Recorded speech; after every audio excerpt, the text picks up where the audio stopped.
تو شروع کرتے ہیں آج کا یہ تجزیہ۔ سوچئے ذرا کائنات کی اس مکمل خاموشی سے لے کر ہمارے اس زمین پر آنے تک کا سفر آخر کیسا رہا ہوگا۔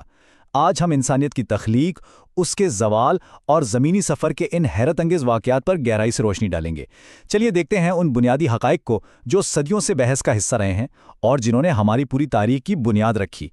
ذرا اس بات پر غور کریں، انسانیت ابھی وجود میں آئی بھی نہیں تھی اور فرشتوں نے خالق سے ایک بڑا ہی حیران کن سوال پوچھ لیا کہ کیا وہاں اسے مقرر کیا جائے گا جو فساد پھیلائے اور خون بہائے۔ اصل میں انہوں نے زمین پر پہلے سے موجود فساد کو دیکھ رکھا تھا، تو ظاہر ہے یہ نیا منصوبہ ان کی سمجھ سے بالکل باہر تھا۔ لیکن دراصل یہی وہ سوال تھا جس نے ایک ایسے عظیم منصوبے کی بنیاد رکھی جسے ابھی کوئی نہیں جانتا تھا۔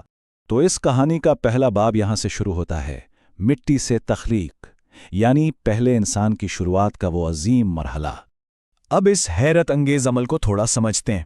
جب زمین کی مٹی لینے کا وقت آیا تو زمین رونے لگے، منتیں کرنے لگی کہ اس کی مٹی نہ لی جائے۔ اور پتہ ہے، پہلے 3 فرشتے جبرائیل، میکائیل اور اسرافیل زمین کی یہ آہوزاری سن کر رحم کھا گئے اور خالی ہاتھ واپس لوٹ آئے۔ لیکن پھر باری آئی اسرائیل کی۔ انہوں نے زمین کی فریاد سنی ضرور، مگر ان کے نزدیک خالق کا حکم سب سے اوپر تھا اور انہوں نے بالآخر وہ مٹی حاصل کر ہی لی۔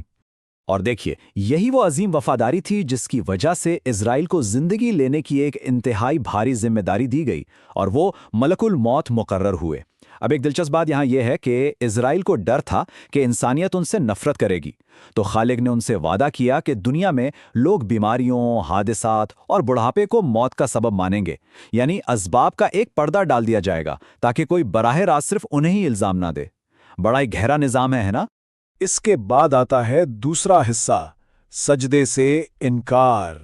وہ لمحہ کہاں سے شروع ہوا جب کائنات میں تکبر نے پہلی بار جنم لیا؟ تو ہوتا کچھ یوں ہے کہ آدم کا جسم خاکی ایک طویل عرصے تک آسمانی دنیا میں بے جان پڑا رہا، اور پھر وہ خوبصورت لمحہ آیا جب اس میں روح پھونکی گئی۔ زندگی ملتے ہی ایک چھینک آئی اور زبان سے نکلنے والا سب سے پہلا لفظ کیا تھا؟ الحمدللہ، یعنی تمام تعریفیں خدا کے لیے ہیں۔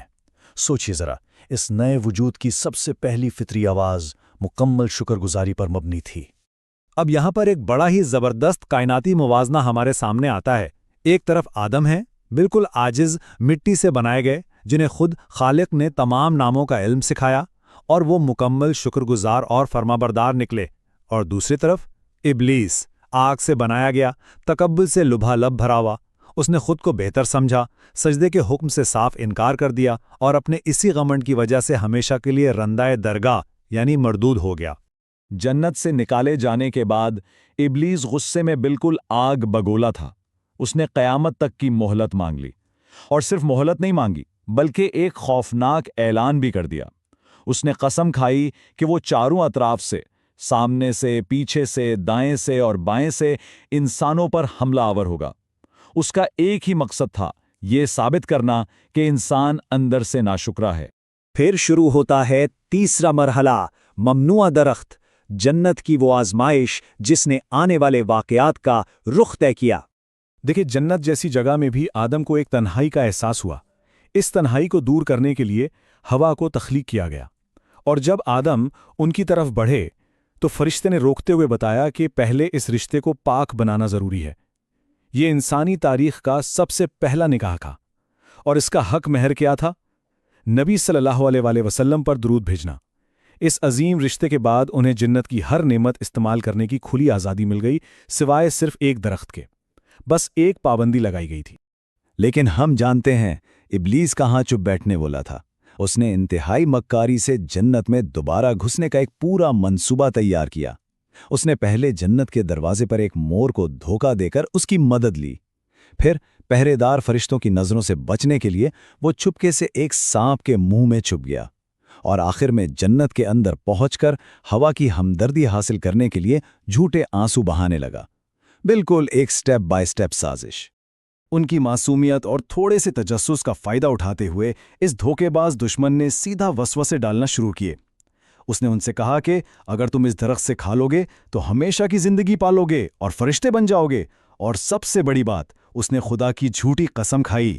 یہ پہلی بار تھا جب کائنات میں کسی نے اس طرح جھوٹی قسم کھائی تھی جس کی وجہ سے وہ دونوں اس فریب میں آ گئے اور انہوں نے اس درخت کا پھل چکھ لیا۔ اور یہاں سے آتا ہے چوتھا باب، زمین پر نزول، ایک عظیم آزمائش کا پریکٹیکل آغاز۔ اس ممنوعہ پھل کو چکھتے ہی نتیجہ فوراً سامنے آیا اور ان کا وہ نورانی لباس غائب ہو گیا۔ پتہ ہے، یہاں ان کا رد عمل بہت ہی اہم ہے۔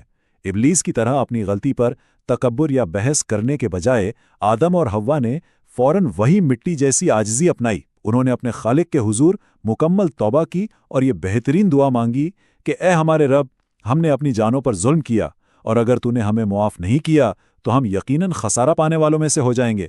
یہ دراصل سچی ندامت تھی۔ ظاہر ہے خالق کی رحمت بے پایا ہے، ان کی یہ توبہ قبول ہو گئی اور ان کا روحانی مقام بھی بحال کر دیا گیا، مگر جو اصولی فیصلہ تھا وہ اپنی جگہ قائم رہا۔ انہیں زمین پر اتار دیا گیا، وہ بھی الگ الگ جگہوں پر، اور بس یہی وہ مقام تھا جہاں سے ہمارے زمینی سفر کی کہانی شروع ہوتی ہے۔ پانچواں اور آخری حصہ، انسانیت کا زمینی سفر، یعنی زمین پر آنے کے بعد انسانیت کا نیا باب کیسا تھا۔ زمین پر آنے کے بعد کئی سالوں تک جدائی رہی، پھر جب بالآخر ان کی دوبارہ ملاقات ہوئی تو اب انہیں ایک بالکل نئی حقیقت کا سامنا تھا، بھوک اور محنت و مشقت۔ اس نئے ماحول میں گزارا کرنے کا طریقہ سکھانے کے لیے فرشتے جبرائیل ان کے استاد بن کر آئے۔ انہوں نے آدم کو سکھایا کہ جنتی گندم کے 7 دانے کیسے بونے ہیں، فصل کیسے کاٹنی ہے، ان دانوں کو پیس کر آٹا کیسے بنانا ہے، اور آخر میں اس آٹے کو گوندھ کر روٹی کیسے پکانی ہے۔ ساتھ ہی بھیڑ کی اون سے اپنا لباس تیار کرنا بھی سکھایا گیا۔ بنیادی طور پر یہ ہماری تہذیب کی پہلی اینٹ تھی۔ وقت گزرتا گیا اور ان کا خاندان بڑھنے لگا، لیکن ابلیس کے زہریلے اثرات نے بھی اپنا رنگ دکھانا شروع کر دیا تھا، اور پھر ہوا اس زمین کا سب سے پہلا عظیم المیہ، قربانی کا ایک معاملہ چلا جہاں حابیل کی قربانی قبول ہو گئی اور قابل کی رد ہو گئی۔ اس پر قابل نے حسد اور جلن کی آگ میں آ کر اپنے ہی سگے بھائی کا قتل کر دیا۔ یہ زمین پر گرنے والا سب سے پہلا انسانی خون تھا، ایک انتہائی دردناک واقعہ۔ آدم نے تقریباً 1000 سال تک اس دنیا میں زندگی گزاری، اپنی نسل کو توحید کی تعلیم دی، انہیں ابلیس کی سازشوں سے ہمیشہ آگاہ رکھا، اور پھر ان کا سفر وہیں آ کر مکمل ہوا جہاں سے شروع ہوا تھا۔ اسرائیل نے ان کی روح قبض کی اور فرشتوں نے مل کر اس پہلی انسانی تدفین میں مدد کی۔ کچھ عرصے بعد ہوا کا بھی انتقال ہو گیا اور انہیں جدہ میں دفن کیا گیا۔ انسان جس مٹی سے آیا تھا آخرکار اسی مٹی میں واپس چلا گیا۔ یہ پورا سفر اور یہ تجزیہ ایک بہت ہی گہرا سوال پیچھے چھوڑ جاتا ہے۔